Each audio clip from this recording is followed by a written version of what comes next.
So, got some Besiege again. This is something I made. I'm going to call it the Land Battleship. I have a skins on, as you can tell. You can find these skin packs. It's a military skin pack or something. I forget what it is. But anyway, yeah. So let's start this thing off. And this has a lot of parts, so you need to start in slow motion, or run it in slow motion, or at least I have to.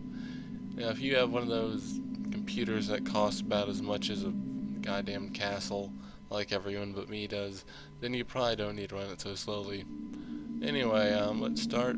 Of course, this will fit in the box, and that is why it is like other designs. I have a run forward, catch the cannon design. So of course, like I said, you gotta run, you gotta catch the cannons. It helps in slow motion. Now, if I did them the other way, where they just drop down, it would not fit in the box. As it does, this thing does fit in the box. So, of course, it's a large super tank land battleship type vehicle. This thing looks unsteady as hell, but it can actually hold up the cannons and fire on maximum power, and it seems to do that pretty well. Now, they are a little jumbly up there, and I have tried bracing these things together. But when I do that, they tend to break the cannons. So anyway, let's start off. It uses the number pad to turn and elevate and de-elevate. That's a word now, de-elevate turrets. And the guns are not run independently. They do run all on the same fire control, but you can, of course, just change that if you want. Change the guns to fire in 1, 2, 3, 4, AJKL, fucking dick pictures, I don't know, whatever you want to change the guns to. So, I am running this on infinite ammo too, for effect. So let's see if we can get some tasty salvos off over here. That's a little high. Probably gonna include some cameras on this, as there are no cameras on it yet, but I will be including some, a turret cam, of course, to help aim, and a driving cam maybe.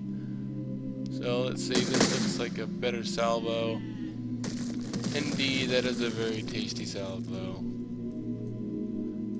Alright, and it uses the arrow keys to move. This thing is armored like a tank.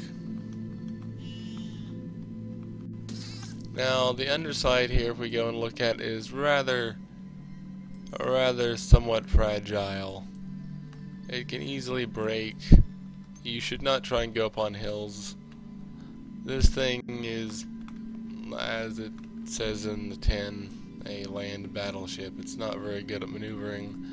It's not very good at conquering hills and whatnot. And of course, this is it's running at slower speeds to make sure that it can not glitch, because otherwise it runs really laggy. But even at this point, for what it is, the speed I don't think is too bad. We're kind of going on a hill, so I'm gonna see what it does to the wheels. It does use it doesn't have any axles or anything, so it just uses the wheels there to turn, similar to tank controls. We will have a few things like that where it seems to break, but it's still fine. It's not going to do much.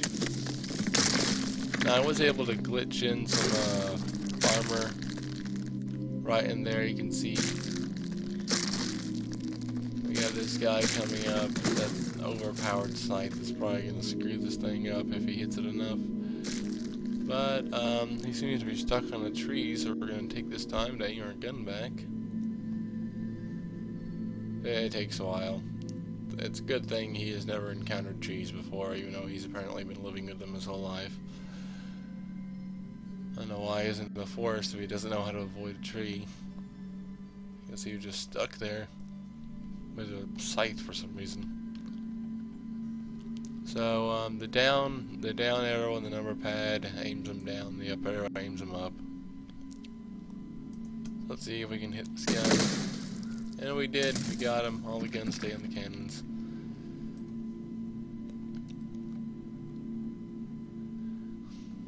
And we can aim up for maximum elevation.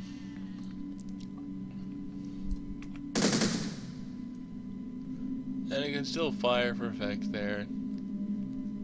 And I guess I just launch those into oblivion. I'm probably gonna fuck the atmosphere somewhere. Anyway. Yeah, so we can go turn this way if the vehicle would like us to.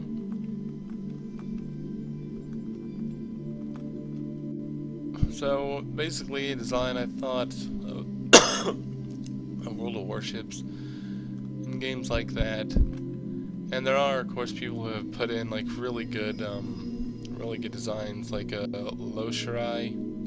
Like you can't watch a Besiege video without seeing one of her creations in it. Well, I mean, for like the Drycast and everything, those things all have one of her creations at least. Yeah, like she has made the Yamato and other stuff from World of Warships in the game, and it looks absolutely fantastic. It's just phenomenal how she does that. But this is more of a, I would say, a more Besiege-centric design. The classical design here with the squared off stuff and all that. So of course you can see none of that really presents much of a problem to this thing. You can easily just plow through these houses all day long. And now this thing is going to be essentially this part here, like World of Warships, I'm going to do is an a-hole design. So this is just the first one. I do plan to make a series more of these with different variations, maybe more turrets or other things, or less turrets, more secondary guns.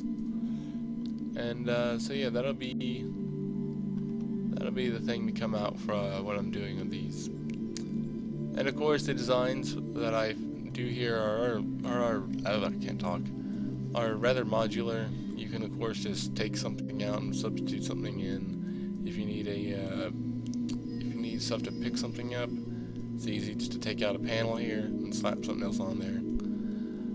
But yeah, this is, as it is, the a-hole design for the land battleship. This will be, of course, put on the workshop, and if you do not have the skin packs, it's not an issue. It would have just looked vanilla.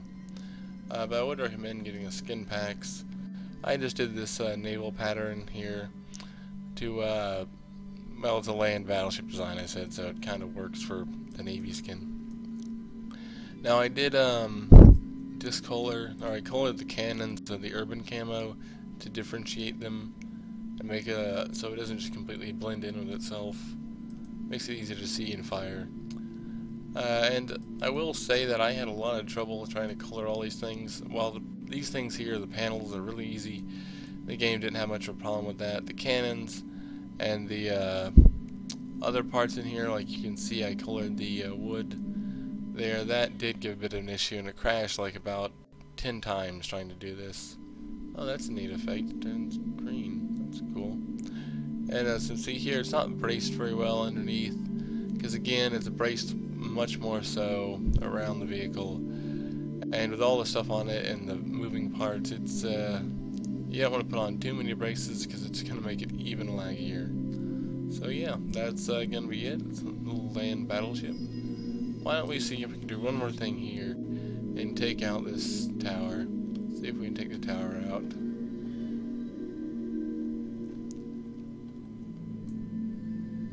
Of course, like I said, I will be putting in a turret cam to help aim this bitch, because it is a bit hard to aim at certain points, especially like this. That looks good.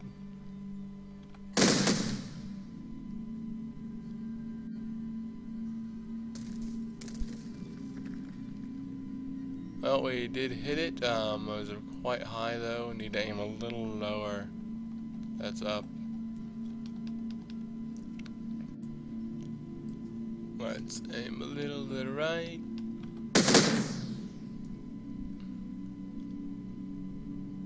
Oh, really high again. Alright, come on. We gotta be able to hit this thing.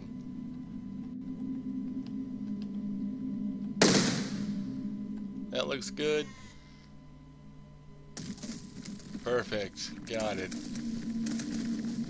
Alright, well that was fun. Another little thing I made. You gotta make different versions of it. So if you like it, it'll be in the workshop under land battleship.